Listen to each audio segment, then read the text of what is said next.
Alô, alô, galerinha massa que está conectadinho aqui no nosso canal Bela Roseli. Estamos na apostila Movimentos Sociais Contemporâneos, na altura da página 33.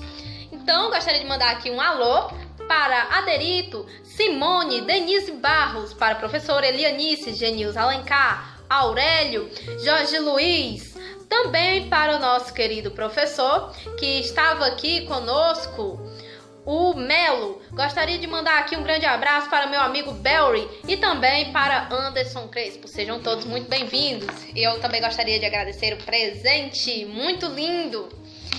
E também vamos começar falando sobre a parte da teoria do socialismo científico de Karl Marx. Karl Marx, ele era a favor do sufrágio universal e também do surgimento dos sindicatos e a pressão para reformas eleitorais. Ele era a favor da exigência da liberdade de imprensa. Agora, eu não devo ser totalmente parcial, puxar a sardinha só pro lado do burguês. Não, eu deveria falar a verdade tal qual como ela é, falar os dois lados da moeda. Ele também era a favor de uma escola elementar universal, leiga, gratuita e obrigatória. Nós vemos isso acontecer na Europa e Estados Unidos, mas o que acontece aqui no Brasil não deu muito certo, viu? Por quê? Porque no Brasil não quiseram uma escola que seja leiga, porque disseram que tem a liberdade de expressão. Nisso aí, Karl Marx deu uma certa vacilada, né? Vacilou. E então, os movimentos sociais no Brasil, nós temos a Inconfidência Mineira ou Conjuração Mineira, acontece no governo imperial do Brasil no ano de 1789. Alguém se lembra aí do nosso amigo Chico Xavier Silvério dos Reis, né? O nosso dentista, que foi totalmente fatiado, né?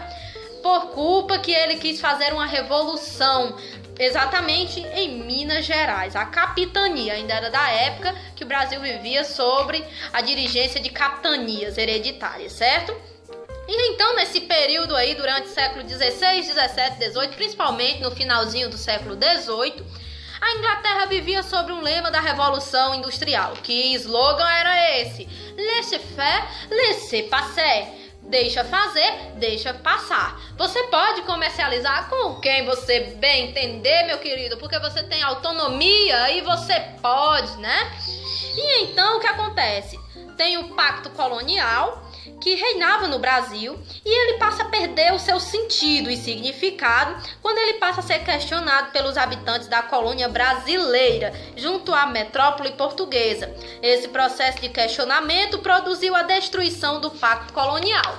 Mas peraí, Belo, o que é Pacto Colonial? Esclareça-se. Bem, não seja um palito de fósforo, não esquente a cabeça por tolice, por bobagem, eu vou esclarecer. O Pacto Colonial, a colônia produzia a baixo custo seus produtos para a metrópole, que inundava o mercado europeu e enriquecia a burguesia voraz e em ascensão. Por sua vez, a colônia comprava os produtos manufaturados da metrópole por um preço exorbitante. Agora eu vou começar falando sobre as revoltas que ocorreram no Brasil, certo? Nós temos a revolta de Beckman, que ocorreu no Maranhão no ano de 1684. Foi uma manifestação contra a Companhia de Jesus, que atracava no comércio dos grandes proprietários de terra. Seu líder, Manuel Beckman, era um grande proprietário de terras. Com a vitória da metrópole, o seu destino foi ser, decapitado, né? E então, a Guerra dos Emboabas foi em Minas Gerais, 1707, terminou no ano de 1709. Com a descoberta do ouro, Minas Gerais se tornou uma grande oportunidade para quem sonhasse em fazer fortuna fácil. Era como se fosse a corrida do faroeste, né? A corrida pelo ouro, a febre do ouro, só que lá em Minas Gerais, aqui no Brasil, viu? Revolta de Felipe dos Santos foi na capitania de Minas Gerais. Essa revolta também passou a ser conhecida como Motim de Vila Rica. No ano de 1720, Felipe dos Santos foi um líder dos revoltosos que se sentiram injustiçados na cobrança do quinto.